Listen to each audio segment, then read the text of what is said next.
welcome back to another video. Really excited about this one today. We're taking a look at the Pioneer DDJ-400 all-in-one controller.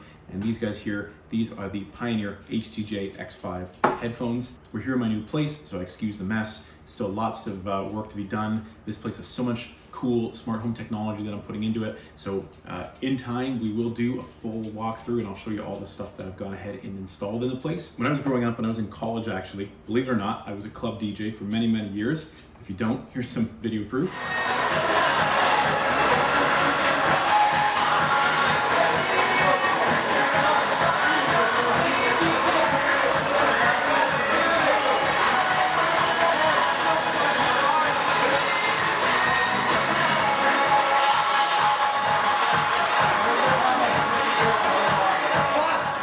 So when I was actually at my last place, I was considering starting to get back into the hobby. The problem was that place was a 2-bedroom, didn't have enough room, especially with my home office taking up so much space. It's a very big setup. Couldn't really get enough space wiggled in to set up a controller like this. But my new place is a 4-bedroom, so lots of room to grow into. So I've set up a little space upstairs. In doing my research, this was sort of the one of the front runners in terms of controllers on the market that are available today. Back when I used to be a club DJ, I was totally locked in to the Pioneer DJ world. I had their older over-ear headphones. I used to own, again, believe it or not, a set of Pioneer CJ2000 and a DJ-800 mixer. Very expensive, over-the-top setup, but the city that I grew up in, a lot of the clubs did not have any gear installed. So when you would actually go into the club, you were expected as a DJ to bring your own setup. I have a huge love for music, and I have a huge love for Pioneer DJ and what they do, and their craftsmanship and the quality of their products. This guy is not much different. So of course, this is a 2-deck, 2-channel mixer. You have on the back here USB, single USB in. It powers completely off of USB, connected to your computer. You don't need an external power supply, which is excellent. Obviously, Pioneer is thinking that this is for the mobile on-the-go DJ or that sort of hobbyist DJ with a small setup. You have a master right and left output, and you have an unbalanced mic with an adjustable level here on the back as well. Coming down on the front, you just have one small phone input for this guy, and then pretty traditional layout. I mean, if you're comparing this to again CDJ2000 or a DJM800, this is you're gonna be right at home here. And that's sort of why I went for this particular controller. Yes, I know there's some newer models on the market. Yes, I have heard some things about build quality on these compared to some of the newer models as well. But when you pair this controller with the Rekordbox DJ software, which you get a serial key for when you buy this unit, I mean, you are getting a huge amount of potential opportunity to experiment, especially with the effects, with cues. And the best part about Rekordbox, of course, is you can save all your presets and working cues, everything you do on the software, not just use it with this guy, but you can go to a club and full setup, and you're gonna be able to pop in a USB drive and load everything back up, just as if you were at home working on this guy. That's really, for me, the big thing. At this point, I'm not planning to get back into club DJing, but if it happened, and I'm using Rekordbox software, super easy. Not that I don't have experience with the full setup before, but for the hobbyist guy, like a new beginner, that transition is gonna be pretty seamless. Let's jump into it. I'll show you quickly how everything works, the layout, the features, and I'll take you through a quick mix, and we'll put it all together. I'll let you know my final thoughts. So let's get into the unit, how it works. Now, if you're not familiar with DJing, we'll go through sort of how it works in essence. I mean, essentially the point of DJing, whether you're mixing electronic music or hip hop or another genre, is really just to create a smooth transition from one track to the next, or some sort of transition that keeps the music flowing, doesn't cut out, isn't choppy, all that good stuff. It works with the Rekordbox DJ software, which I have loaded up over here. This unit's also really nice. It can power itself off of one USB cable, not Type-C, so I do have to have a dongle in the MacBook to run it, but it still powers it, no problem, no drop in performance or anything like that through the switch off, which is really nice. Essentially over here, play and pause, and cue. Cue is essentially the point in which you want your track to start. You set that using the jog wheel or in the software pre-programmed. There's hot cues here, there's 8 per deck. So you can store basically 8 starting points per deck, or per track, I should say. And when you load the track in through the software, it loads them here in the bank, and then you can trigger them 1, 2, 3, 4, etc. And clicking them in here will set them as well.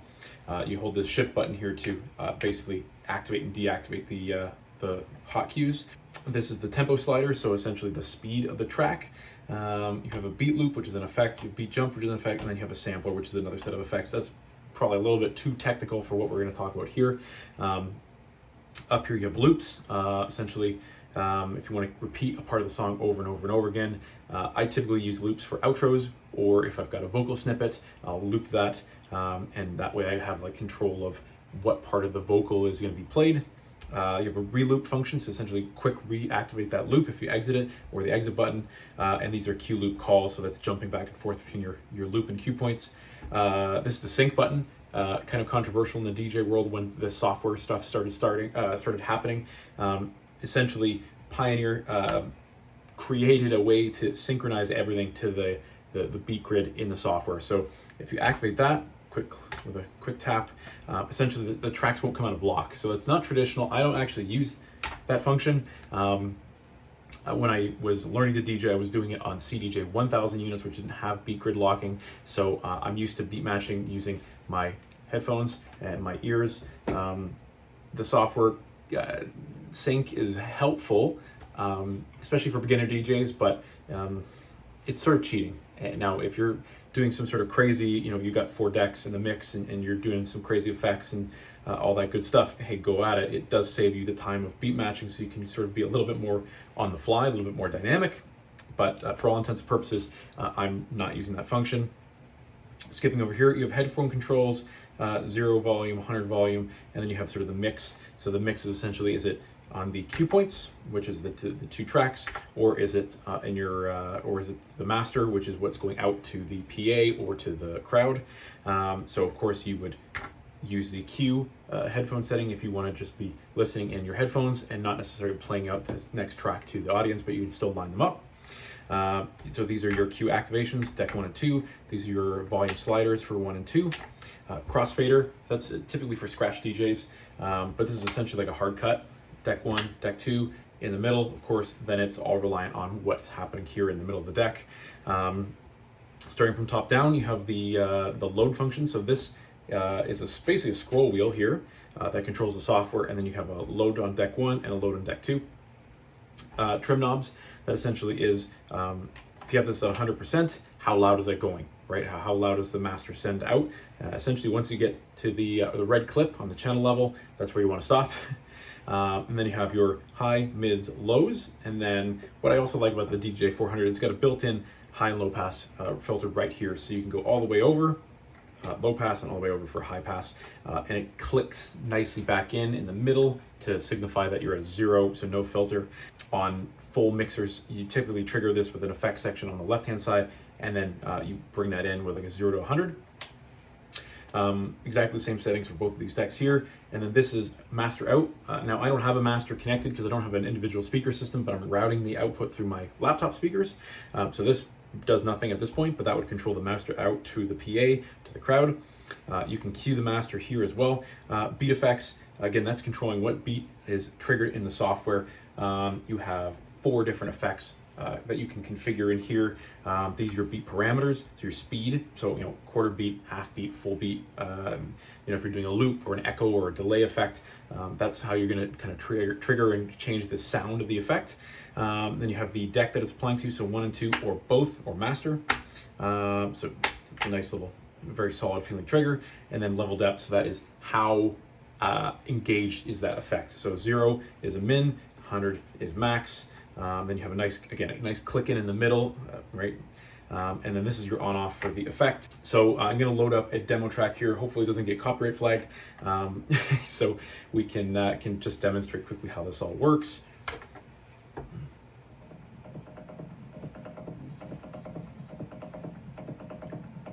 So you see, bring the trim up. I'm hitting the red, so I'm going to bring that down a little bit. Now from here, basically low is like bass. So that's a full cut or a amplify.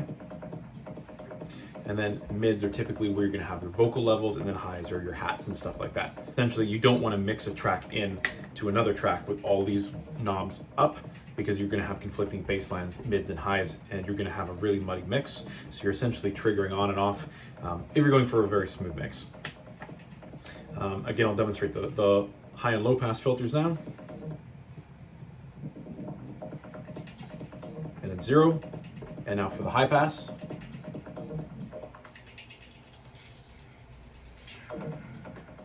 So that's that. Now over here again, play pause. Tempo slider.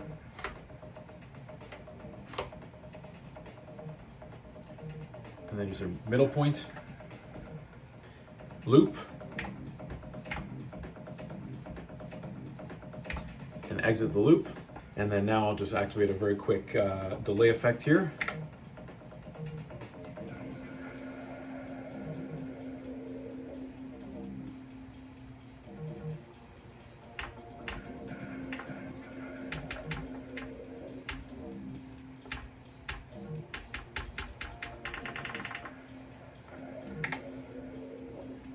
Very clicky controller. So I'm just going to quickly load up using my knob here again. Demo track number 2, load that in. Now this one is at 125. This deck right now is at 128. So I'm going to quickly get them in line using the tempo slider. I'm not going to do this with headphones, so bear with me. Might be a little bit muddy, but let's mix these 2 tracks together and see what kind of effect we can get.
But yeah, that's essentially how it works. But there's so much more you can do with this. I mean, this is a very basic setup. For the price point, I mean, I think it's very well built. It's very sturdy. It's not sliding around. Knobs, while they feel a little bit light, you know, and they do have a little bit of wiggle to them. It doesn't feel like they're gonna break off or anything like that. The jog wheels have a really nice feel. I actually would say these are very comparable to what you're gonna get on, you know, the CDJ 2000 or the Nexus 2. They do feel like that on the sides of these. I know the tops are much cheaper, but you know, the layout is very, very similar to what you're gonna get in a club style setup. So transitioning from this to a traditional in-club setup, it's gonna be pretty much a no-brainer once you master this. And Rekordbox software, you know, even if you're not using it with a controller, you can load that on a USB drive, take it to the club with you, plug it into the CDJ units, and using the LAN sync, you have the same functionality. A very good intro setup if you're looking to make the transition from a hobby DJ to a club DJ or a wedding DJ or something of a more professional caliber. This is the setup that's gonna get you there the easiest. It's a very, very, very attractive offer, and I definitely recommend you check it out. So that's it, guys. That's the DDJ-400 and the Hdj-X5 headphones. I didn't really use them too much in the video. However, these guys have phenomenal sound, and they really do grip and they cup phenomenally. You can really, really block out sound and just focus in on your mix with these guys. I highly recommend them. So again, like I said before, there are better, newer, more robustly built units on the market, and I fully understand and can appreciate all those different units. I've used several controllers in my day. I've used several mixers and several decks in my day. Each one has its advantages and disadvantages. Personally, for me, the ability to go from this unit here into a professional club setup, that is really the winning combination for me. And I think for a lot of hobbyists who aspire to maybe take this to the next level, I think that's gonna be a big selling feature too. Yeah, there's some concerns about durability, as I pointed out. Some of the knobs are maybe a little bit flimsy, but overall, I think this packs a very competitive package at a very good price point that is going to be very attractive for a lot of upstart hobbyist DJs or bedroom DJs that perhaps in the future want to elevate to the next level. Thanks for watching, guys. We'll see you again very soon.